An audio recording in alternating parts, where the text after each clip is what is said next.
It's been 4 years since Malaysia Airlines Flight 370 disappeared, and even now the fate of the Boeing 777 remains a mystery. Hello and welcome back to Life's Biggest Questions. I'm Rebecca Felgate, and today I'm asking what really happened to flight MH370. Now before I get into this video, I just want to ask you guys to hit that thumbs up button if you like our videos. Also, please do leave us a comment and let me know what question you would like us to answer next. So, here is what we know for sure. On the 8th of March 2014, an international passenger flight took off from Kuala Lumpur Airport in Malaysia. The flight was bound for Beijing in China, however less than 1 hour into the flight operated by Malaysian Airlines, the aircraft disappeared from air traffic control radar. This was as a result of the plane's transponder being turned off. The plane then showed up on military radar seemingly 200 miles off the coast of Penang. Now this would have been a wild deviation from its current course. The plane's last known location was in the Strait of Malacca, some 7 hours after takeoff. So what happened? Why did 227 passengers and 12 crew members never make it to Beijing? Why 4 years later do we still not know the answer to this question? There are a lot of theories about MH370 floating around, ranging from the most probable to the absolutely ridiculous. The main topic of conversation seems to surround a possible hijacking, although conspiracists are divided between whether or not they think the plane actually landed or crashed. Some think it was taken, the transponder was turned off and the aircraft smuggled to another country by a terrorist group. Others think that the plane was hijacked and purposefully crashed. A crash seems like the most likely scenario, as debris has been found on beaches along the Indian Ocean, including the Flaperon on Reunion Island, which washed ashore in July 2015. Of course, there are some conspiracies who believe that the debris is fake, and to be honest, officials identifying the parts tend to say things like very likely and high degree of confidence when discussing the wreck, which is a touch on the murky side. Other parts of the plane have reportedly washed up in Mauritius and Pemba Island. Now if these are 100% from the plane, then there is no doubt it crashed into the southern Indian Ocean. But why and who was behind it? Some people discuss a missing passenger. The plane's official manifest claims that there were 239 people aboard. However, there were only supposed to be 226 passengers and 12 crew, totaling 238. So who is the mystery extra guest? What were they doing on the plane, and could their presence have had anything to do with the disappearance? Of course, if the plane was hijacked, why didn't any passenger use their phone to contact relatives? This seems to suggest that the people on board were unaware of their situation until it was too late. We'll get back to that. So what about the pilots then? These days it's pretty difficult to storm a cockpit, so perhaps the pilots had some kind of dark plan. The 53-year-old captain Zari Ahmed Shah from Penang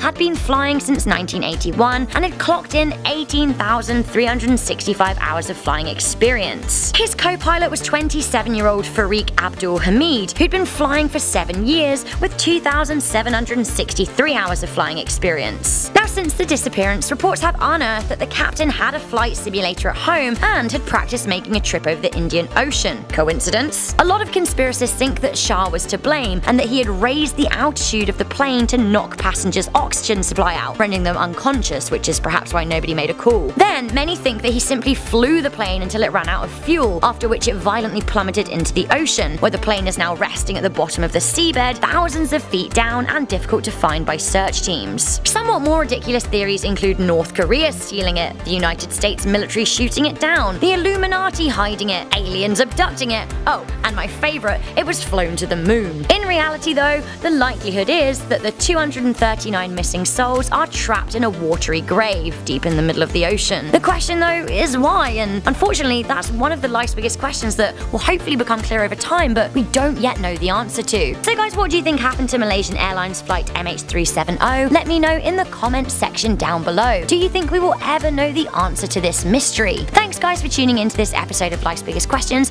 If you liked it, do make sure you leave a good thumbs up, share it with a friend, and click on that notification bell to be the first to hear a big answer. I'm your host Rebecca Felgate. I'll catch you in the next video, but for now, stay curious, stay alert, and never ever stop questioning.